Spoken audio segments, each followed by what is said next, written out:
before, so we're gonna see. Yes, our live. Welcome to another episode of Break the Silence, Build the Future. In this episode, we tried. Um, they said we're having a hard time streaming to Instagram. So, oh well, what's wrong with you, Instagram? Okay, so this is the first episode that I did live. I haven't done live before, so this could come across as shaky and not really be the way it should be, but that's okay. We're learning. So today I have the pleasure and honor of being joined Kate Alexander. I met Kate in really not the best of situations, because that's not how you met how you want to meet somebody. I met Kate in Parliament Hill in Queens Park in um, April the 10th, when we were trying to encourage, push, insist on the government pass Bill 173, which is a bill that's um, setting for intimate partner violence to be declared in the province as epidemic.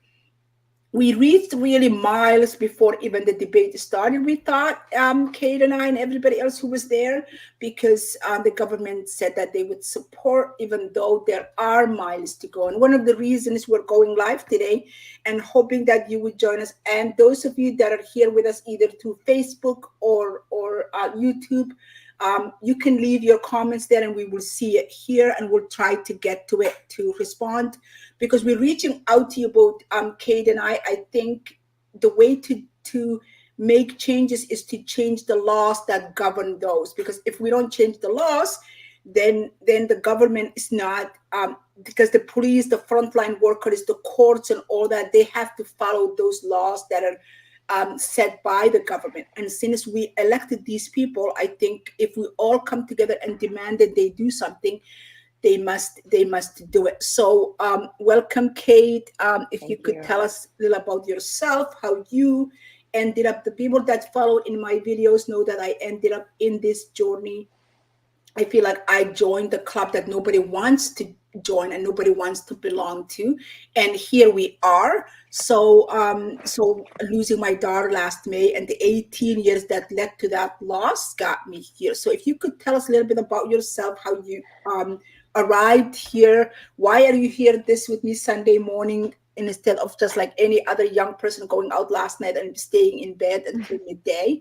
And also, I will have you know, Kate is in California, which is still like 11 o'clock in the morning. So you can understand Sunday morning, young person is going to be in bed. So welcome, Kate. Share with us about anything you are feeling comfortable to share with us. Oh, thank you, Miss Fartimo. I appreciate that welcome introduction. There's nowhere else I'd rather be than fighting for our rights as Canadian citizens.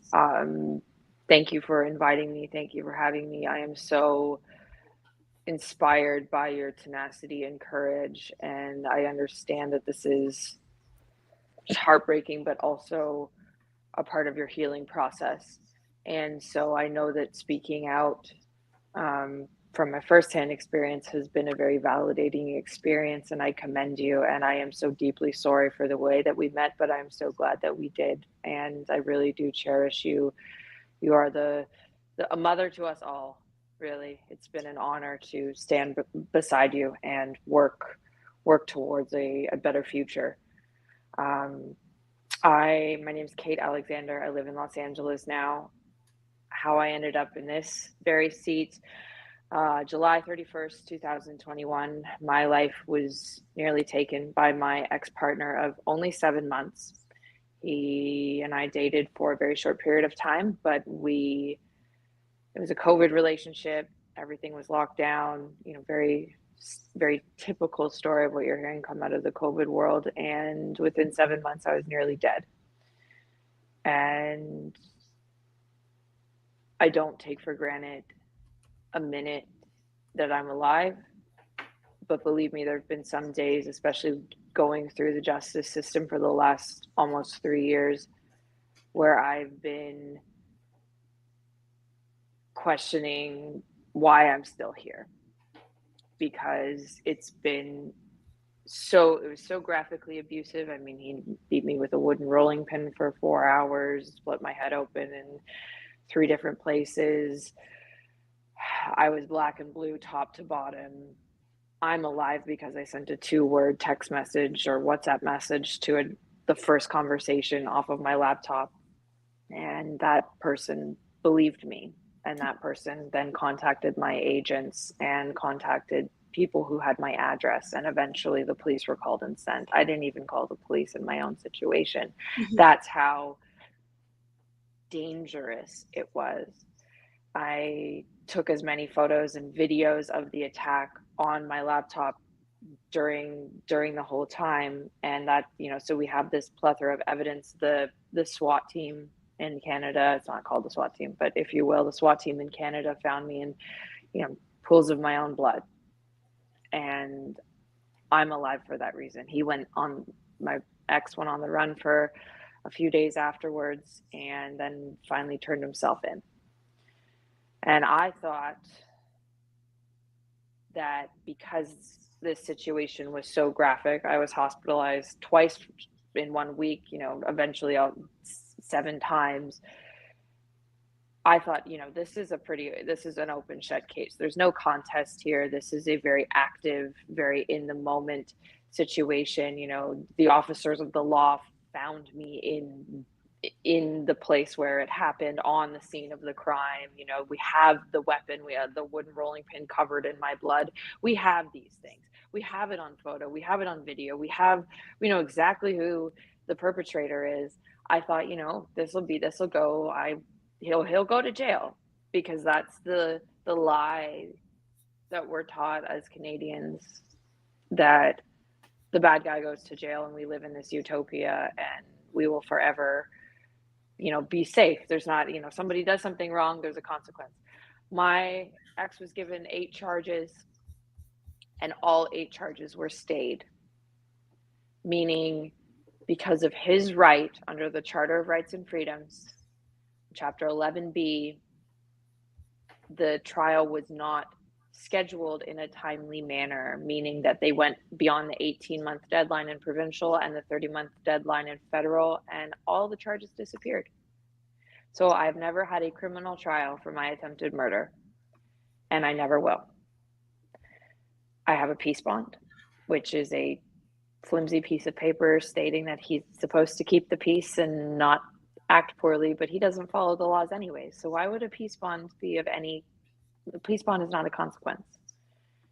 Because And because if the peace bond, if the law didn't consequence him when you had all this physical evidence, how would the law consequence him if he breaks the peace bond? exactly, what are we going to do? Rearrest What him? are the And consequences for this person?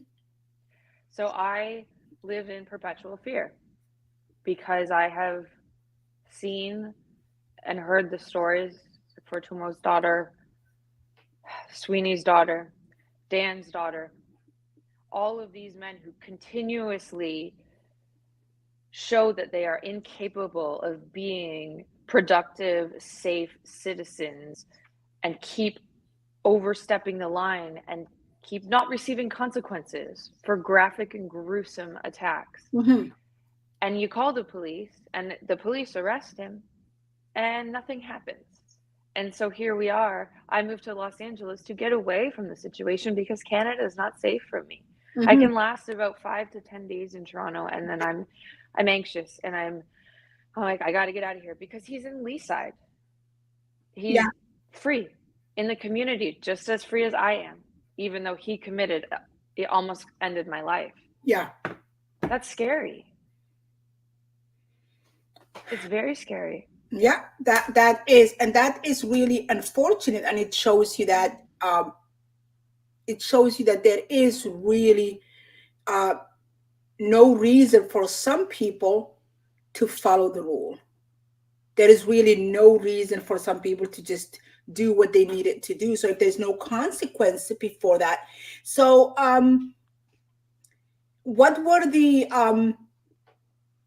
how do would you try to, so I hear a lot of times people who are in intimate violence relationship are at a great deal more at risk after they leave than Yes. while they're in it.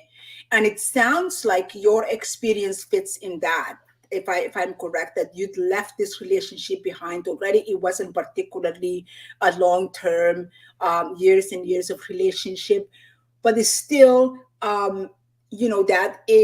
that's what happened. But what were the pattern that you noticed that got you to a place where you said, I can't do this, I need to be out of here? I kept a daily, still keep a daily journal. And so for me, I have explicit details of the day-to-day happenings of the relationship. And from Mhm. May 29th, the first time that he kicked me at a small gathering, it was COVID time. So we had a small group of friends over. He smashed a mason jar on the deck, threw a chair over into the neighbor's adjacent property, and then kicked me into the glass mess that he, the shards of glass. And that was the time when I was like, this is strange. Like, this is dangerous. I ran away to the neighbor's house. I felt this increased sense of panic. I was like, Yeah. okay, that's, maybe this was a one off, maybe he's intoxicated, but it got worse. And that's what I really want to get. If they're capable of doing it once, it's going to get worse and worse and worse. And 2 months later, I was nearly dead. That's how quickly this moved. And Mhm. I read back through my journal. I was like, because I thought I was going to be able to use them in the court of law. Yeah. But we don't get a trial for attempted murder in Canada. So I I saw the dwindling, and I knew, and I was strategizing and trying to figure out the safest way to leave. I was not fully out, but he could sense that I was getting more and more concerned for my safety. I was speaking out, I was speaking up for myself against his abuses. And when I continued to do that, it got more and more violent. And Yeah. that's a common misconception. Well, why don't you leave? And I'm a very privileged Caucasian woman who Mhm. has an amazing family, who's educated, who has resources, and it still happened to me. And so these myths and these misconceptions of, well, why don't you just leave? I was trying to leave. Yes. And that is when I was nearly killed. And that is why this is so dangerous, because it's when the abuser loses the control and realizes that they are no longer going to be in charge of this person, all bets are off. That's when Yeah. people get killed. Yeah. So I was trying to leave and I couldn't, because every time I tried, it got more and more unsafe. And that's why that night I didn't run out the front door. I mean, it was a large house. Every time I tried to leave the house or tell him to stop, he did it more. He abused me. He hit me more. He Yeah. confined me more. It's literally the catch 22. You're trying to leave, but that's the most dangerous time. And that's what we really need to work on as a community. And we need the laws to reflect this, so that when someone gets hit once, there's a penalty for that and Yes. they feel a consequence for that. And when someone's badly beaten and brutalized and on the edge of life, that they are heard, that they are respected, that they are understood, and that their perpetrator goes to jail, because he's going to do it to someone else. Mhm. He's going to kill someone else. We know this from studies. They don't get better. They don't self rehabilitate. They're incapable of that. And they do not heal or improve, especially when they become empowered by getting off on it, you Yeah. know? And I found that, I think there is no incentive for the person to do better, um, because and I'm so grateful that you survived, and somebody had the you had the ability to send those two award, call for help, and somebody had the mindset to say, to take that seriously and to say, okay, I need to get, and I'm so grateful you're still here. So, but it's still trauma of surviving something like that is something that becomes part of your new normal. It's just what it is now. You can't really change that. And um and um so so you notice that this was really unsafe, and more you thought that unsafe, and the person realized that you are realizing this is not safe, then the worse the word is got it got help. And it's, can you see a connection between and I'm sorry, I'm taking you back to a painful experience, and can you see a point between um, growth or progression or escalation in the violence, where it was, maybe it could have been verbal or shoving and pushing, to where it was to a point where you could have been dead if that person the hadn't called your contact information. I know that I would have been dead had Mhm, I not reached out to my friend mhm. who believed me with 2 words, and this is another thing I need to say to the public is you believe people when people say, "Please help," believe them, Mhm. figure it out. Yeah, The police are there to do a job. My life was saved that night because my friends I wasn't responding to them. I sent 2 words. It was please, Plese. I didn't even spell it correctly. yeah, Please help. And I was at 6:09 that night. And by 9 o'clock, around 9 o'clock, I was in and out of consciousness. But around 9 o'clock that night, the police were there, and I'm alive because my friend believed me. yeah, yeah. I think that's really something that I noticed after, during my daughter's, this cycle of in and out, because she had left 11 times. This time was her 11th time of leaving, trying to extricate herself, but some reason or another she just found her way back. And because of her personality, because she is a loyal to a fault, that she thought she could make change, and the person tapped into that, and it was this cycle of going back and coming out and going back and coming out. And each time she went, we could gradually see the Yeah. violence gets worse, and the distance between two attacks was getting narrower and narrower and narrower as the time went on.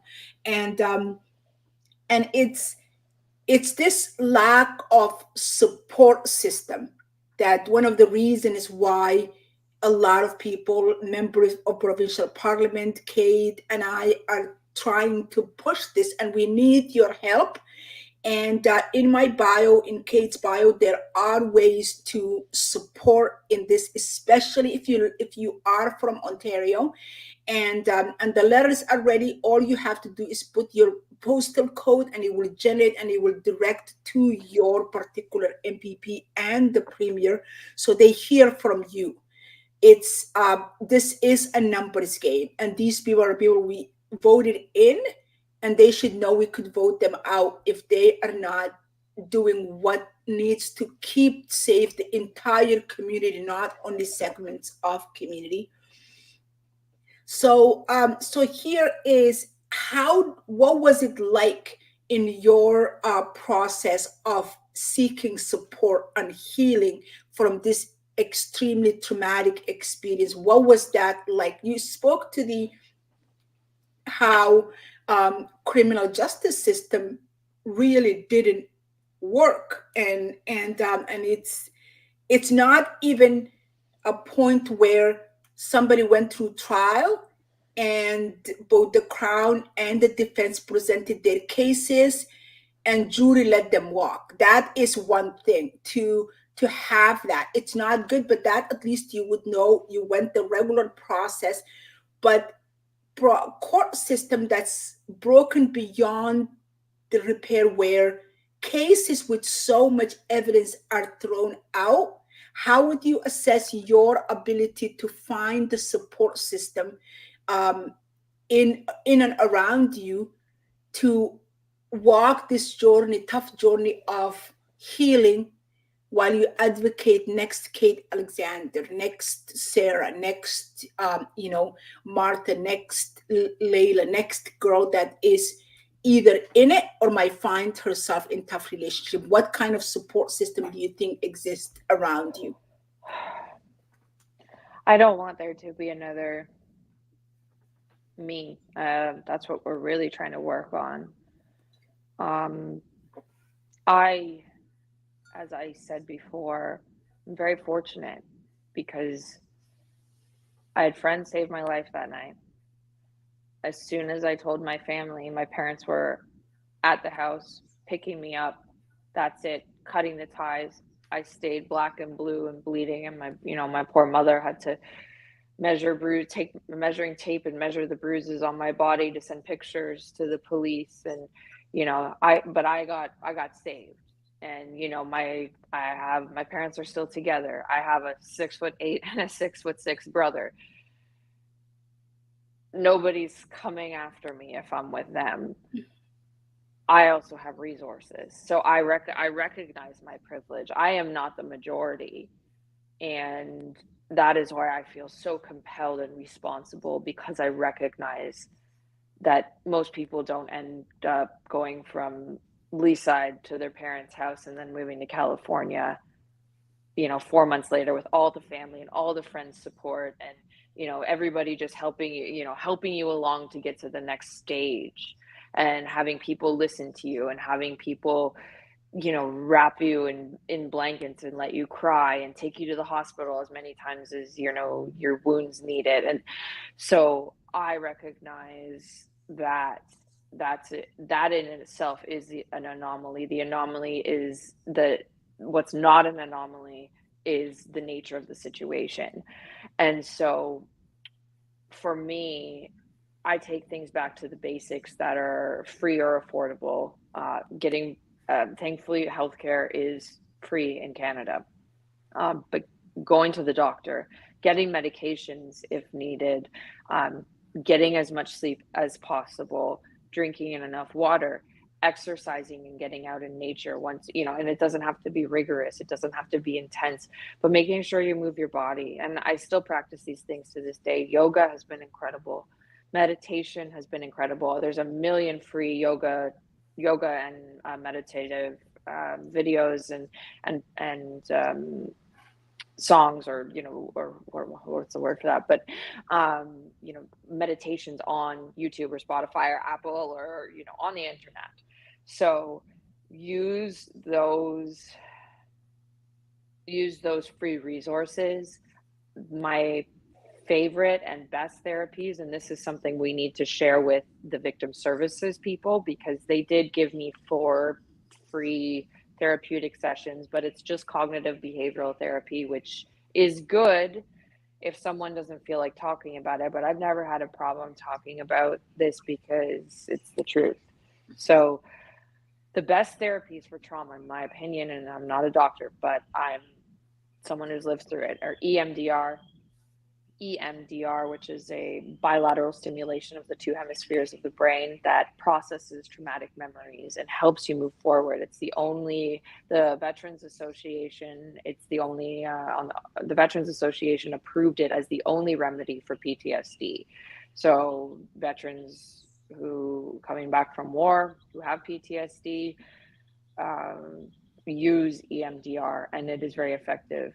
Hyperbaric oxygen chamber therapies have been incredible for traumatic brain injuries. Mhm. It's a surplus of oxygen compressed into the cells of your body for a short duration, and it stimulates the body to naturally heal itself, stimulates the stem cells, and these are all very expensive treatments. EMDR, hyperbaric, those are all expensive treatments, but if we work with the system and in healing and creating laws that actually, convict and penalize perpetrators, I also hope to work with the system to offer these therapies to survivors as well, so that they can heal, because most survivors are productive members of society. They are productive a lot, and a lot of them come from very good families. A lot of them are contributing to the world, Mhm. contributing to their family, Mhm. contributing to, you know, a better society themselves. So why are we not offering them the opportunity to heal when they meet someone who takes advantage of their kindness and takes advantage of their goodness? So those are the major things on a sort of sliding scale of, affordability. But I really think that they should be a universally known, universally offered. I went to 3 months of, PTSD mental health treatment last year during the SAG actors strike. Mhm. And I mean, my American health insurance paid for it, but it was hundreds of thousands of dollars. It was 3,000 USD a day. Mhm. So, how do we figure out a way to make that accessible? And because it works, I'm alive and moving on, not from, I'm moving on from the situation. Mhm. I'm not moving on from the advocacy until these things that I know work are changed. And a great book to read about how trauma is different from, let's say, dated, weekly therapy or something. Why we need specific therapies in these situations is because we did love the person at one time who hurt us. Mhm. That's a complicated process to undo. If there's physical violence, there's a cellular change and a neurobiological change in the body when Mhm. someone is beaten or someone is hurt like that. Something changes Mhm. to heighten our amygdala, which is our fight or flight response, to then make us more sensitive, also make us more sensitive to violence, but at the same time more addicted to violence Mhm. because it becomes normal. It normalizes in our brain, and so we become less protective of ourselves while becoming more hypervigilant. Mhm. The Body Keeps the Score is an amazing book to read about how trauma actually affects us on a physical level and why it is special, or why it is different than just sort of a day to day. I'm having an emotional difficulty with something with work, or something that's super super serious. So I have done a lot of research on it, and I'm here because we need to open up these conversations because a lot of people are going through this. It is an epidemic because so many people are affected by this. Every 2 days, a woman is dying in Canada. I think that's the stat. So we need a system that's not archaic anymore. We know what's happening. We're aware of what's happening. We had the Me Too movement already, but we didn't change the laws. Mhm. The Me Too movement gave us the confidence. I don't feel as ashamed as someone, from a different generation that might feel more ashamed about this situation. I feel less ashamed. I feel invited by my community since going public. I feel validated by my community. Mhm. That wouldn't necessarily have been the case even 15 years ago or 30 years ago. So I recognize that from the Me Too movement that we these made these horrible things that are happening public knowledge and don't have to carry the shame. The perpetrator should carry the shame for that. It's on them. They did this. And I realized that in this experience, okay, we had the Me Too movement, we, tossed some money around, but we didn't change the laws. So therefore, we're just on a wash cycle. Mhm. Essentially, we head right back to where we started from, because the government, we didn't focus on the legislative piece, and so it's an awareness piece, which we have. It's a monetary piece, which is available, and people do. We raised almost $1 million on April 16th, for shelter movers, which is an incredible charity I'm working with, Mhm. and but we didn't change the laws. And now we have to go after the legal system and make sure that it reflects everything that we know in our awareness, and make sure that it reflects what we need as a culture and as a society.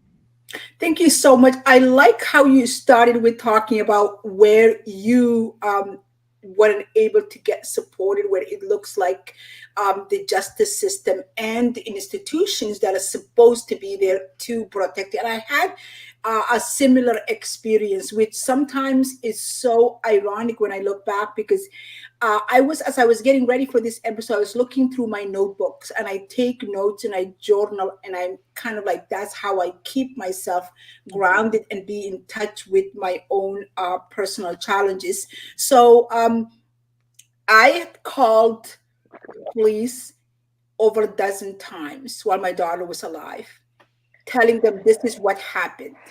This is the injury she came home with. This is what she said. But nobody would believe me. Nobody would hear me, because the system is set in a narrow way where my daughter wouldn't go and file a charge against this person. Just like you said, this is somebody she had loved, and her relationship was 18 years. Her entire adult life was in this person.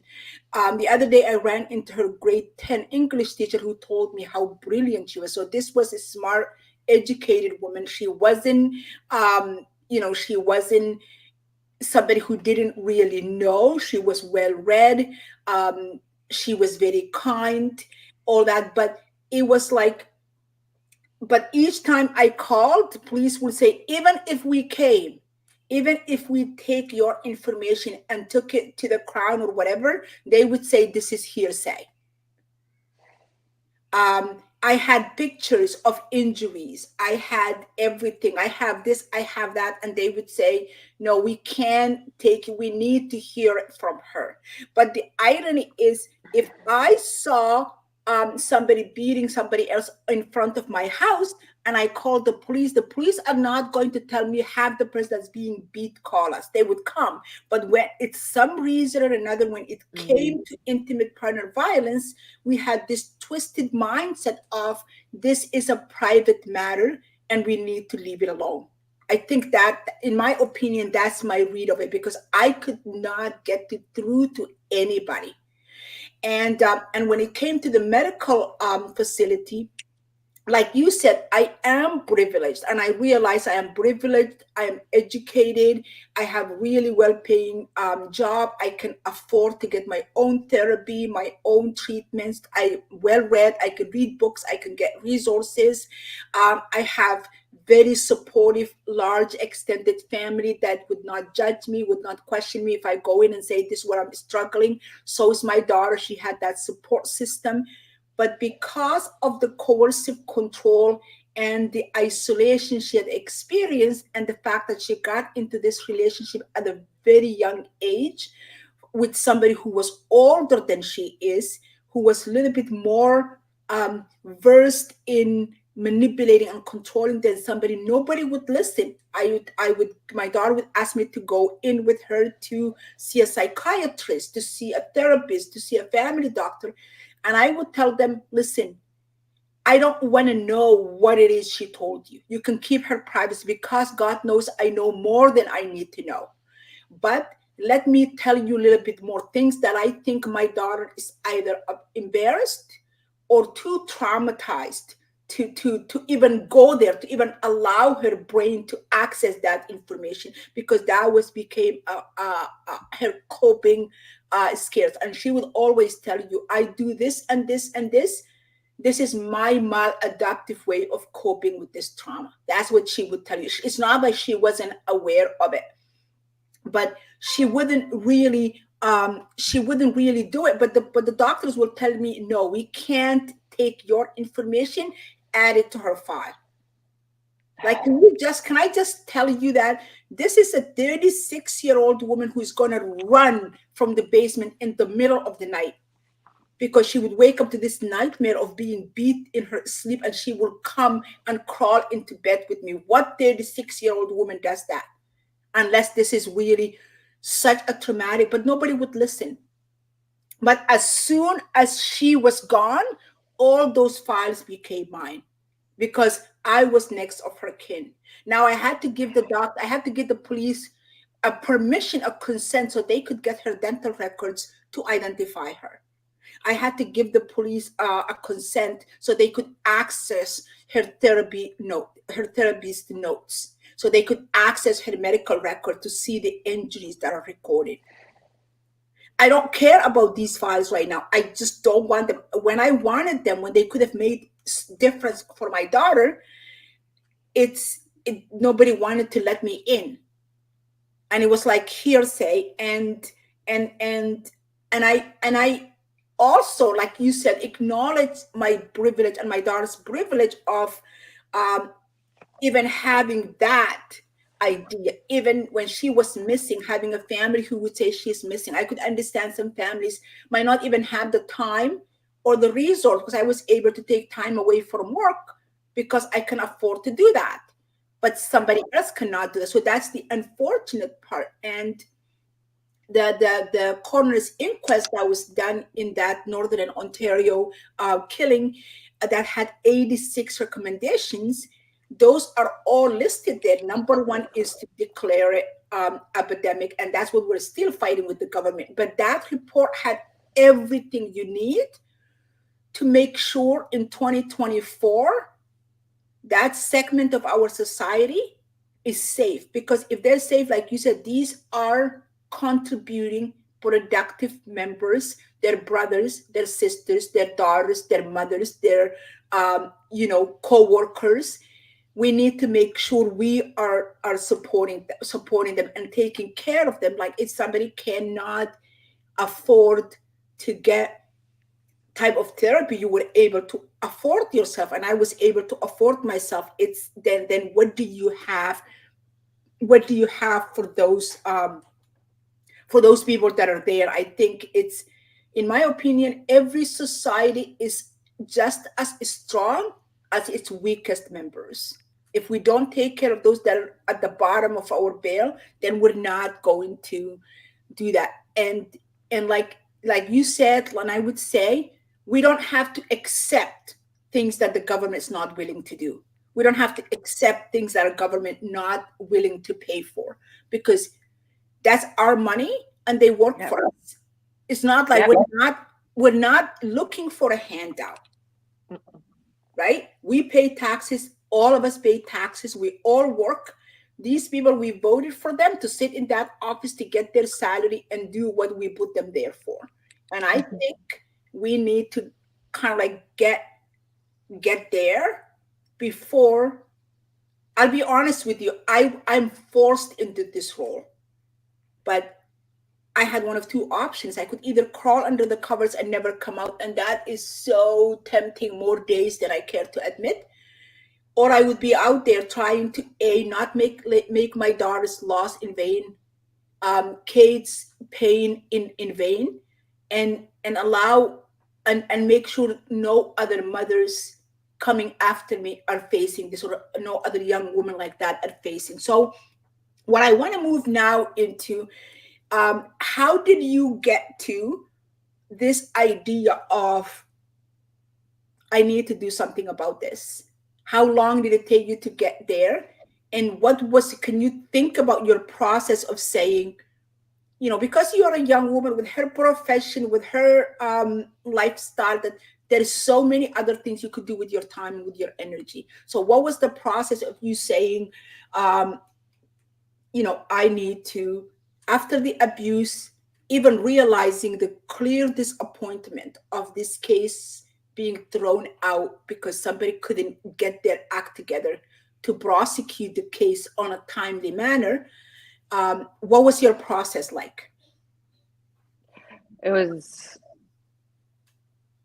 a split second of decision, really, because when I found out, I think it started from an angry place, actually, because when I found out that they stayed the first 5 charges in the provincial level of court on December 16th, I literally Was looked. there a call? Sorry to interrupt. Was there a call to you saying that we're going to stay this? Yes, the victim services called me Friday, December 16th in the afternoon here and said, and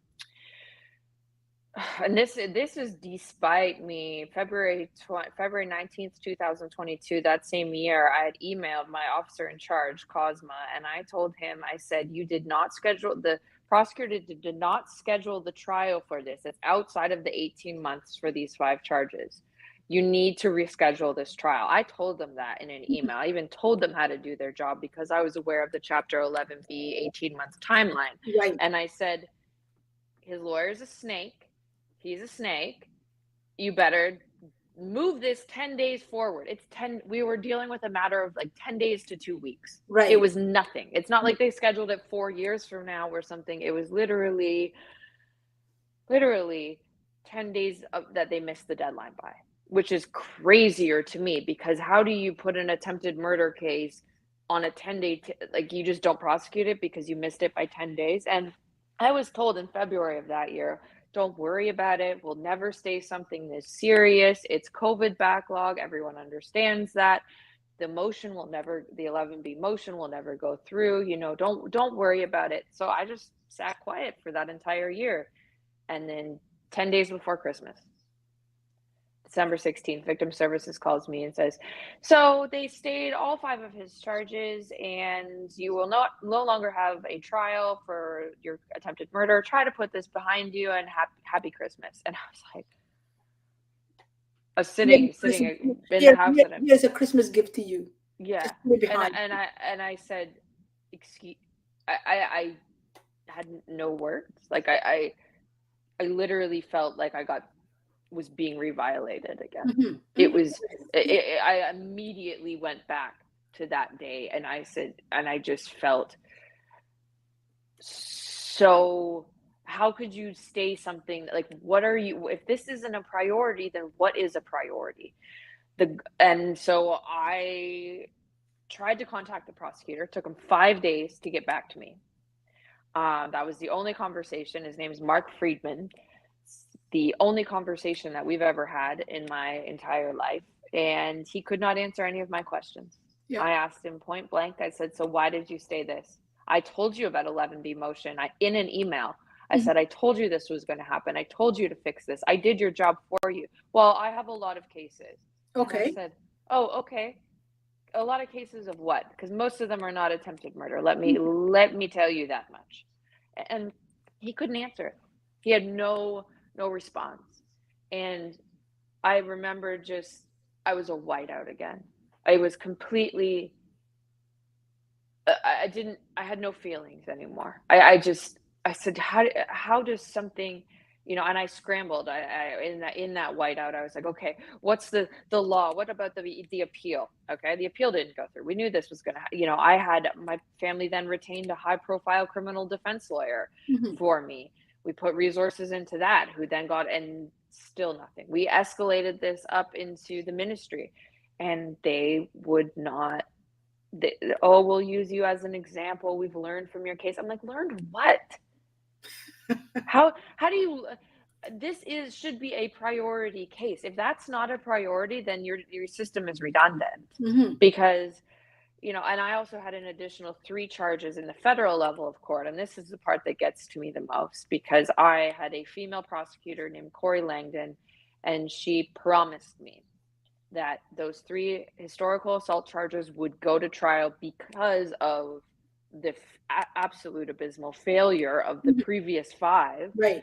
And she promised me, she guaranteed me, I have it, in writing, I have, recorded, whatever.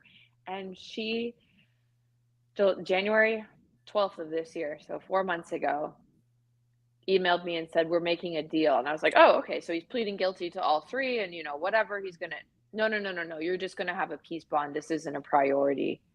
And I got right on the Zoom with her, as I'm in LA, and with my lawyer, and I said, okay, so there's 3 components, right? Is it of public interest? Yes, every domestic situation is of public interest. Do Right. you not have enough evidence, and do you not believe me? If you don't believe me, then tell me straight to my face right now that you think I'm off my, no, we know he did this to you. We believe you. And I said, okay, well then what is it? What are we missing here? Hmm. Give me a trial. Well, I'm sorry, Kate, we just don't have time to prosecute it. It's not a priority. And I said, you lied to me. You flat out lied to me. May 23rd, 2023, Corey Langdon, you said that you were going to take this to trial no matter what, Yeah. because I've already been through this stay of process. They didn't do this to me once, they did it twice. Yeah. That's gross. Hmm. And I looked at them dead in the face. And how did I arrive to coming forward? I said, I told them, I said, I'm in media. I'm in the entertainment industry. I'm in this business. It's a phone call away from me. Mhm. Do not cross me. I've had enough of you guys for the last 2.5 years. You've badgered me around. You've lied to my face. You've told me that this was going to go through. I will never have a criminal trial for my attempted murder. Yeah. 8 charges, all stayed in 2 different levels of court. Right. Something is wrong here. And so in that instance, it was the only thing I could do was go to the media. The only thing I could do. And thank God for our friends in media. And I thank them each and every single day. CP24, City TV, TVO, everybody for allowing me to speak. And I called my agents and my managers. I said, what am I doing? Am I committing career suicide Right. here? Yeah. And they said, you know what? Own it, Kate. It's the truth.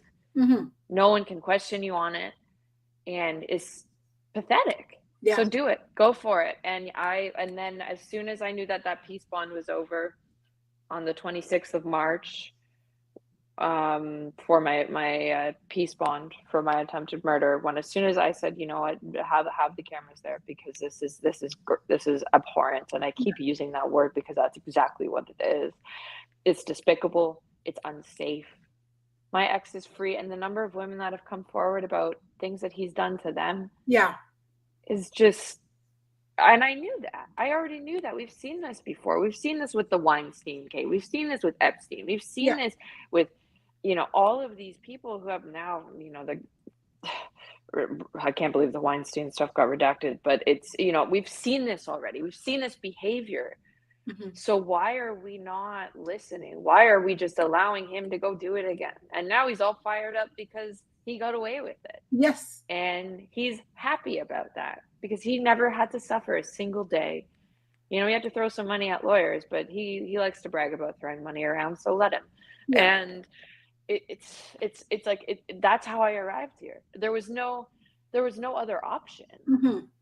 And the Crown attorneys and the officer in charge had the audacity to say to me on one of the Zooms, well, we're fearing for our safety because you said you're going to go to the media. And I said, did you really just say that Yeah. to me? Yeah. Yeah, you're afraid for your safety because I'm telling the truth. Yeah. Okay, this is twisted. Like, do your job. How about that? You had one job. Hmm. And I hate to make sort of a joke. You had one job and Hmm. you didn't do it Hmm. twice. You had 2 opportunities to do the right thing. And now you're on the wrong side of history. Yeah. And I am going to make sure that this changes Hmm. and you are held accountable in whatever way. And that's the other interesting part, is you can't hold the Crowns accountable. No. They are so they can do whatever they want. Hmm. And it didn't matter that my family hired a high profile criminal lawyer to babysit them. It didn't matter that we threw every resource, that I was willing to do anything, Hmm. it didn't matter that we had all the evidence in the world. Hmm. It didn't matter. That is scary. That is That a is scary. That redundant is system. scary. Yeah. That is redundant. There Yeah. is no point Yeah. in even charging someone in this rate. Why? Yeah. That's So really scary. I arrived at this because it was a natural progression, Hmm. and there was no one deciding moment. It just is. And I dreamt up, this idea of hosting a gala in Toronto. I thought of I'm like, you know what? There's a charity ball for sick kids. There's a charity ball for, you know, animals. There's a charity ball for just about everything except Hmm. for intimate partner violence. Right. Why are we not putting that in the right in that spotlight too? Because nobody wants to talk about it. Well, the only way we're going to fix this is if we talk about it. Yes. So I put that on a piece of paper and then got in contact with our dear friend Jennifer Bassett, who's a world-class event planner. Right. And now we're hosting a beautiful mega gala in Toronto at the Four Seasons, October 24th, with our dear friends at Shelter Movers, who do incredible work. Hmm. And we just had a preliminary gala on the 16th, at called Close to Home. Mhm. Thanks to all of our sponsors for that. And we raised close to $1 million on a Tuesday. Oh, that's good. So that's amazing. That's And that money goes directly back to the victims. yeah. And I thank the Toronto community for coming out and supporting that Yeah. and really allowing and Emily Burnett and Dr. Dow that and Dr. Bieber that we were able to do something like that. Mhm. Margaret Atwood, thank you for being there. Anna Maria Tremonti from CBC, putting something like that on and breaking that down and putting it in the public eye in a big way. Mhm. We all know this is happening, but it's that behind closed doors sort of conversation. And so now that we're able to actually say, no, this is what's happening, we're going to put our money behind this. We have this awareness piece. Now the government has to meet us there. It Yes. is our government, Fatima, and I'm so glad that you say that because it is our government. Yeah. They're not magic. It's not a dictatorship, or at least it's not supposed to be. Mhm. And they don't magically get into the positions that they're in other than by people voting them in. Yeah. And so how do we now they don't really have a choice. Otherwise they look like the Nova Scotian justice minister who just resigned because he said IPV doesn't really count or didn't Yeah. matter. Yeah. And I think So we need to go in with the mindset that we're not really asking for a handout. The money that's there is our money, and they're there, and we need to, and it's numbers game. And for me, like I said, this is like a club nobody wants to belong. yeah, You don't want to be here. But for me, it just came like yours. It came with um, more from frustration, and it started with the 12 days my daughter was missing, and nobody would tell me anything, and no parents wanted that, but I wanted nothing more than somebody to tell me she's gone, because it was like this 12 days that were so torturous. It felt like it would never end. It felt like I was there for 12 decades waiting for this. And I hear in this society of social media and everybody having ring what is a bell door ring cameras, and the people would had some evidence, and somebody would call me from the area where my daughter was being found at the end, and they would say, oh, we saw this, and somebody so and so, my next door neighbor had this in their camera, and this had this person in their camera. So I'm getting this deluge of information, and somehow or another, we are in a society where people kind of like not realize, is this maybe hurtful to the person I'm telling? But I'm calling the police. I'm telling them, just please tell me, like, are you looking for somebody alive, or are you looking for a body? And they'll say, we can't tell you that. So it's like, we can't tell you that. And um and and the idea is they were protecting the case.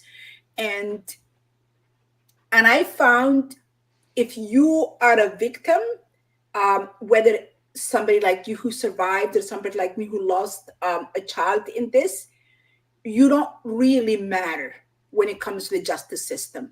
You're not really part of the equation at all, based on my experience. And I can tell from your experience, it's not like somebody especially in the investigation process, nobody is going to sit there and say, how can this impact the family?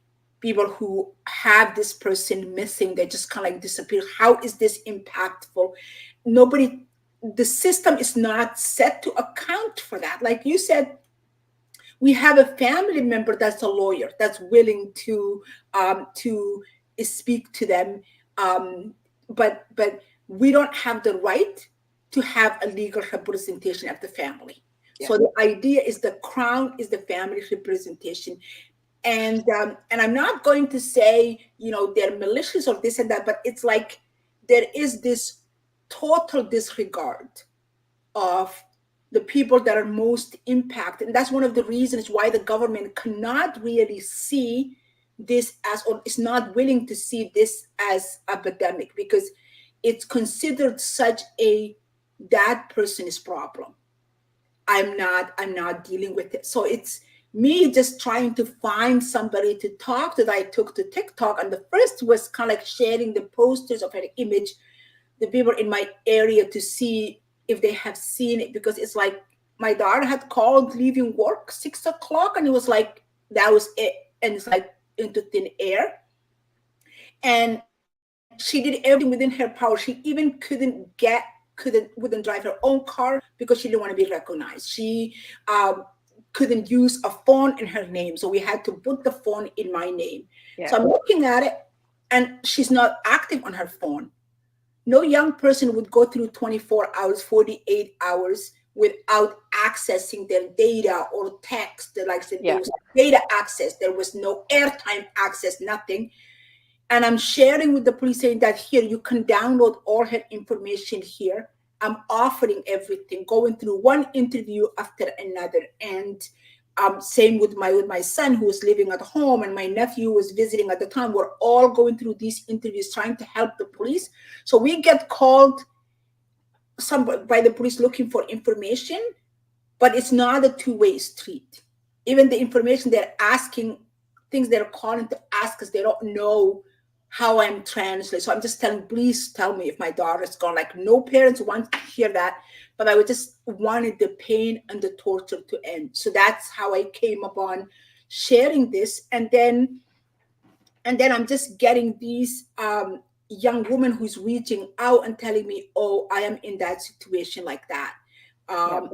Thank you for saying this, because I talk to my family and nobody is believing me. My family are telling me, give him one more chance, or don't argue with him when he's upset, or everybody is telling me, don't take the children away from their parent. The children need to be with two parents. And I'm telling these women, yes, children need to be with two parents, but they need to be two parents that are safe with each other and protecting each other. And no child wants to feel like their mom or their dad is always walking on eggshells. So that's how I came to be. So yours, you said, I like how you put it and saying it came from anger, and mine became with this frustration of trying to just, I couldn't sit still. I just had to do something with my time. I couldn't go to Yeah. work because I teach, 16-year-olds, and I thought I would be more trauma to them than their teachers, so I better not go to work.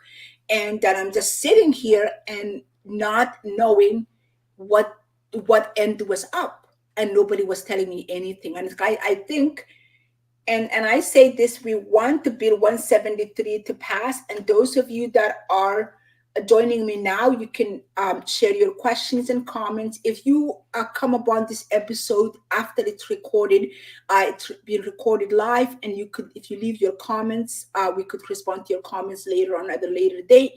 But we're reaching out to you to, Kate spoke about the gala, to if you are in the Toronto area, to take part in that, to be conscious of the shelters that support a woman, people leaving intimate partner violence, because they don't really have a whole lot of money to run these places. So they need your support. And it's, what would be your um, your advice, your thing, somebody who is in a relationship like that, whether there are children involved or not involved, anybody who's in that situation like that, that's thinking that, should I get out or should I stay? What would be your advice to them, suggesting to them, anything that you could share with somebody who is, might be in the place you were a few years ago, but is still either left and is struggling to keep themselves safe, or in it and contemplating leaving or staying? If you're in it, the only time that it's going to get better is if you get out.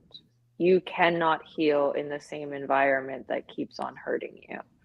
But that being said, because the most dangerous time is when someone is deciding to leave, you have to create a safety plan. You have to contact people like shelter movers. You have to contact the police.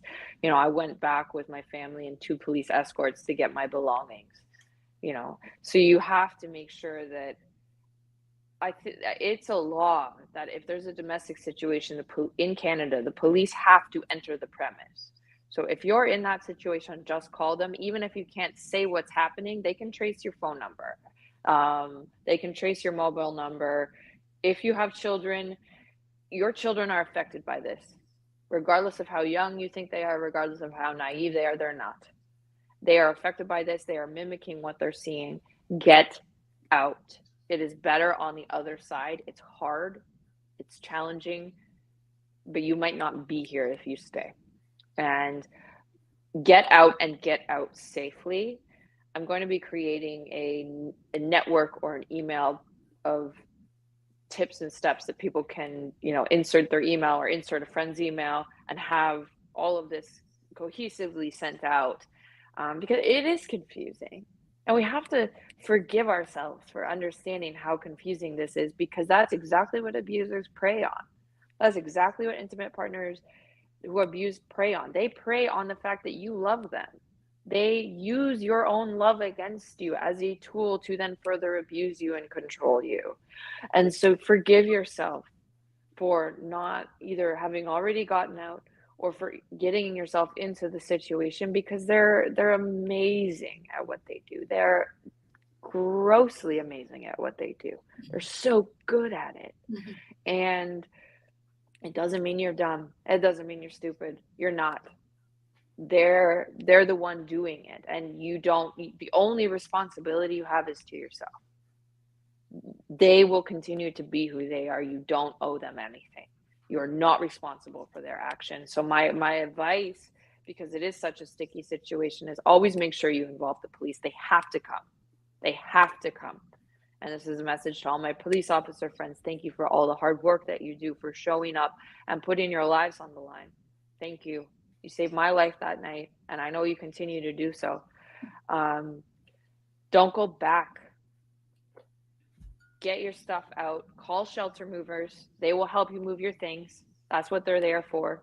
They will get all of your belongings, your pets, your children's stuff, your passports. They will take all of that and separate it from the abuser in a safe and healthy way, so that you don't ever have to go back to that situation and you can start over. And you have to get out. You have to get out, but you have to do it in a safe way. And if you have to leave in the middle of the night and then go back and get your stuff later, then do that. Get out. There is nothing worth your life. And you can bring the police. You can have anyone can have a police escort come with them and move their stuff. This is what needs to be known too, is if you have things at someone else's house and you're afraid to go get, you can call the police for a police escort, and they have to come. They have to support you in that move. Mm-hmm. So do not be afraid of that. Call the police and say, it's a non-emergency, but I do not feel safe entering the premise. Please come escort me. And they have to come. It's their job.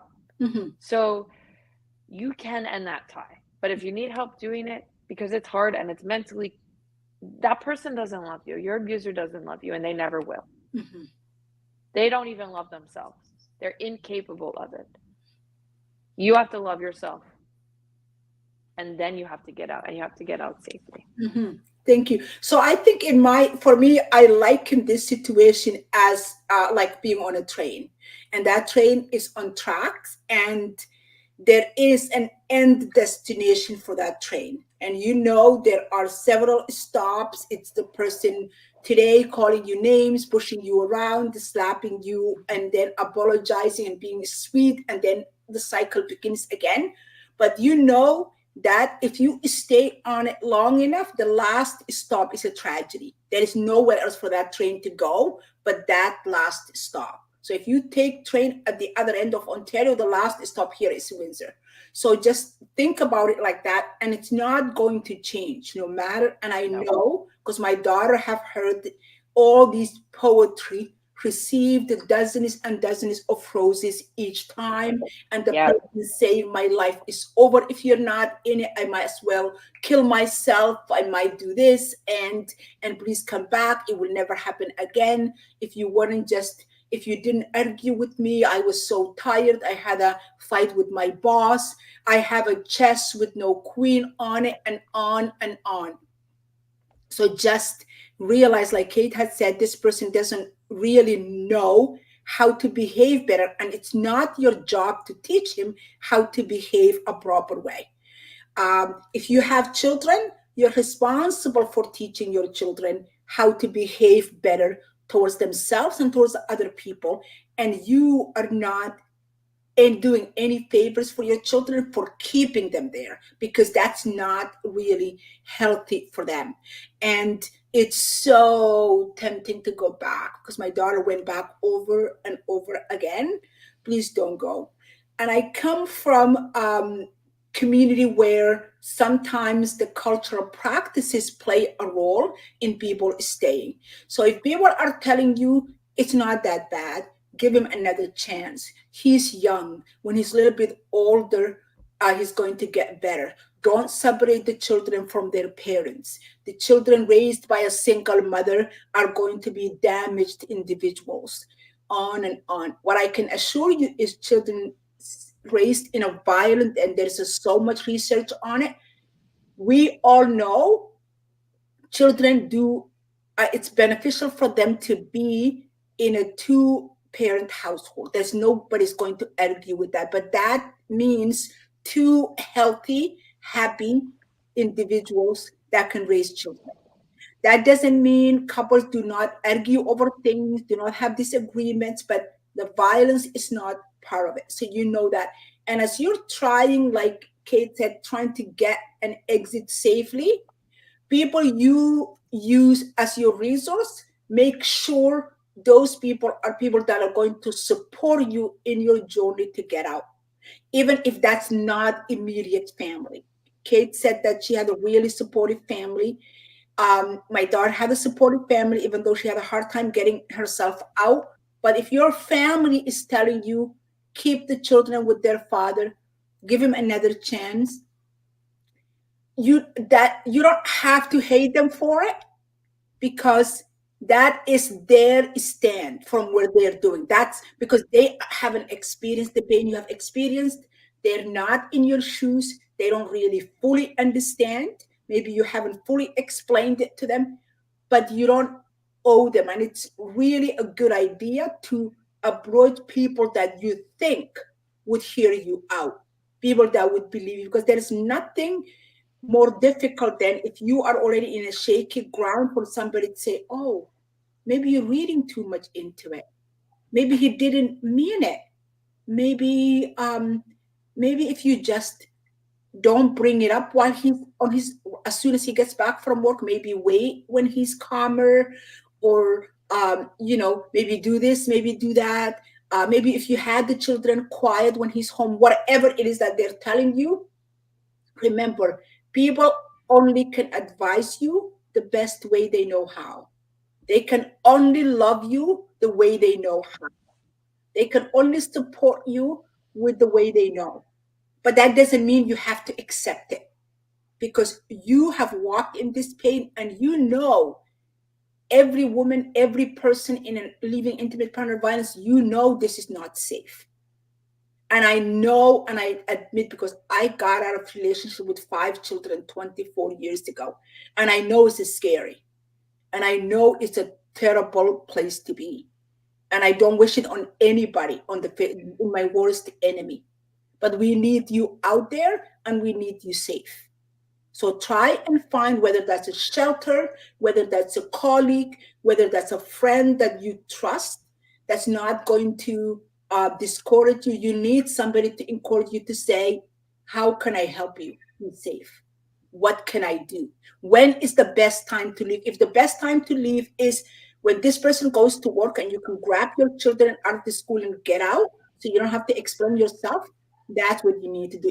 If like Kate said, a police, you need the police to go in with you to grab the children. If you need to let the school know this is the situation that's going on, if you have to take the children out of the school for a few days so you're safe, whatever you have to do, get out. And I say get out with really fully understanding, I'm asking a lot.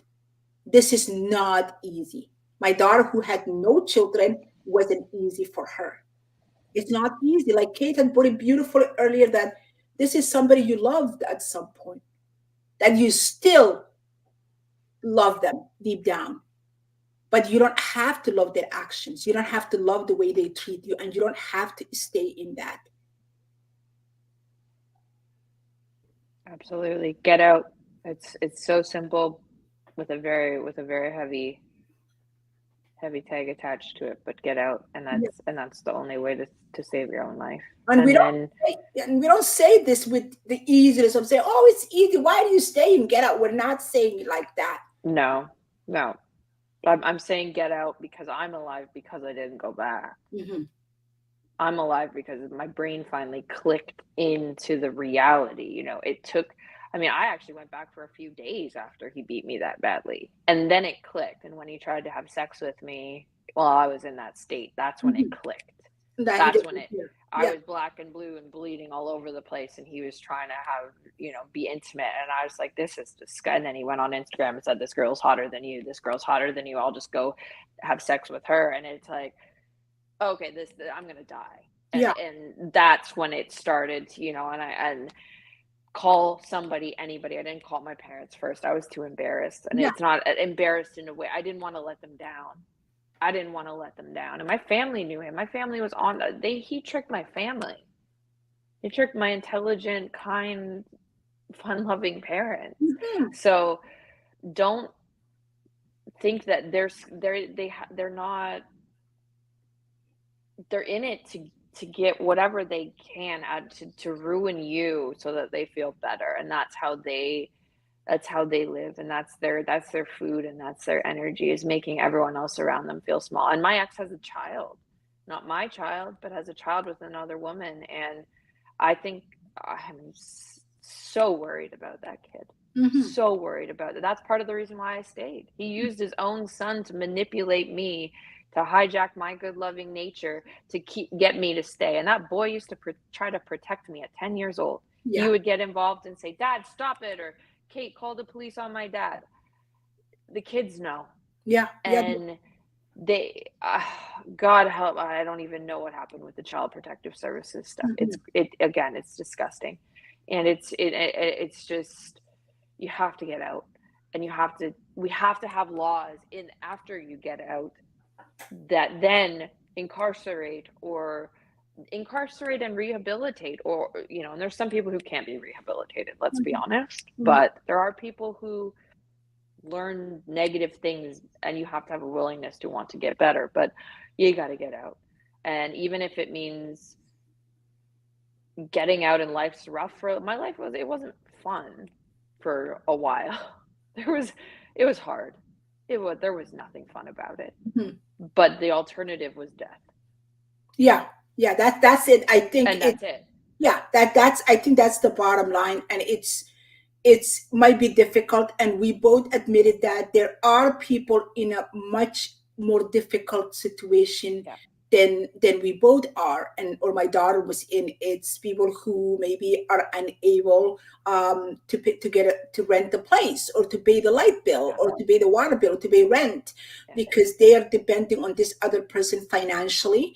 And we understand that, and that's one of the things we are going to work towards, even if it takes us years, to Yeah. make sure we have transitional housing across the province, make sure that we have financial support, and way for uh, people leaving those kind of relationships can get support without going through undue situation. Because I know I help women who are trying to access some monies from through social services, but you have to answer so many questions, you have to jump through so many hoops, and you have to show address in order for the social worker to give you some money to pay first and last for rent and things like that. So I think those are the things we must work for, and go in with the mindset that this is our money that this government has, and we, if not this government, next government that goes in to Yeah. power, know that we are not coming in for a handout. We're not begging anybody No. to do anything. But if I could advise you one thing at the end of this episode, is that this is not your shame, and this is not your problem. And I know, my daughter actually lost jobs because she had bruises, and she didn't was that no enough makeup would cover, and she wouldn't go to work because of that. And she missed so many family functions, weddings, graduations, because she was too embarrassed to come with those injuries. So don't don't think this is your shame. And I know it's hard to get there for somebody who's came at the other end of that problem, but try and remind yourself it's not, whatever their issue is, whatever their shortcoming is, if they tell you their father did to this, their mother did this, or that, that's all interesting but not relevant. Yeah. What's relevant is for you to be safe today, and if you have children, even more so for you to be safe. And I think my children had a better mother in me than they would have had if I stayed in my relationship. It was That's a hard. There were days that I didn't have a dollar in my account. It yeah. was tough, but looking back, it's made a world of difference, and it will Yeah. make a world of difference for you. And if you need to reach out to me or reach out to Kate to Yeah. want to hear a pep talk, we're more than here. My email is public, my all my social media platforms are public. If I can come, if I can hear, talk, say, a lot of young women reach out to me, and sometimes I'll just say, okay, what do you want me to do? I just wanted to talk about this. Okay, then call me next time. I will never tell you that Yeah. I understand, because I don't. Every situation is different. I can appreciate the magnitude because I have been there myself, or and I have been there with my daughter. But but but every situation is different, and your support system and so support network is different than mine and Kate's. But we are trying to walk with people and at least validate the idea that you haven't imagined this, you are not crazy, and you're not exaggerating. And it happens to everybody, across class, across education, across um, economic. I spoke to a young woman who was in her late 20s and had a child with this person. This young woman had master's degree in economics Yeah. and worked for one of the five Fortune 500 companies in US. And this person who didn't even have high school diploma convinced her she didn't know how to run her finance and was taking her money. This is a woman who was managing accounts for people who had millions of dollars that she was trusted with. So these abuse can tamper with your mind, can tamper with your emotions. So if you take one thing from this episode today, take or two things. Number one is to realize that it's not your mistake, it's not your doing, and you're not exaggerating, and also you are worth your safety. Yeah. Absolutely. I echo that. Hmm. And get out. Get out, yeah. Get Get out. out, get out as safely. Surround yourself with the people who would support you, and they don't have to be family, they don't have to be blood. No. Can It's great if they are, makes And it if they're not, it's so much fine. easier. If they're Yeah. not, that's okay too. Yeah. And because they haven't been there, they can't appreciate where you're coming from. And to support us, the link to that letter, to the letter is written. You don't have to worry about writing. All you have to do is put your postal code, and it will direct it to your um, proper MPP and the premier. So just put your postal code and please share it. More people that share it.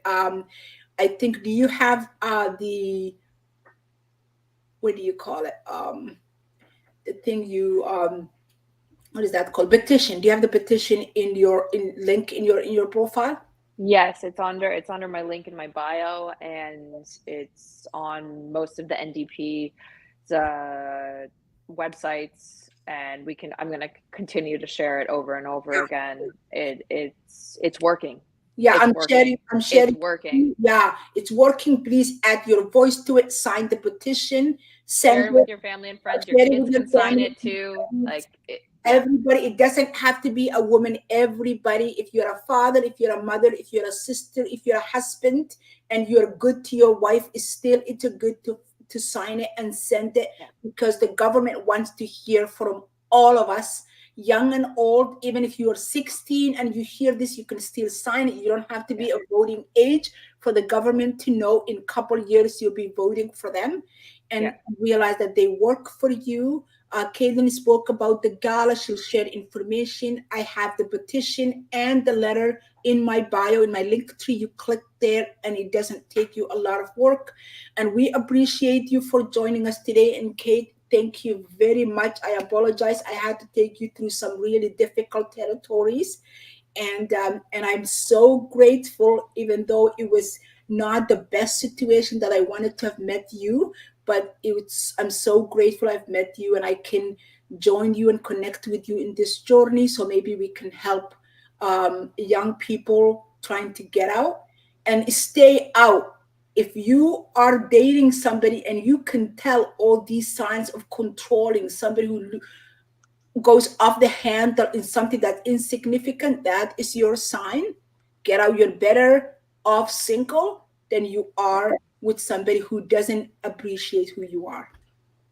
Absolutely. Thank you, Fatima, from the bottom of my heart. And it means so much to me to even know you.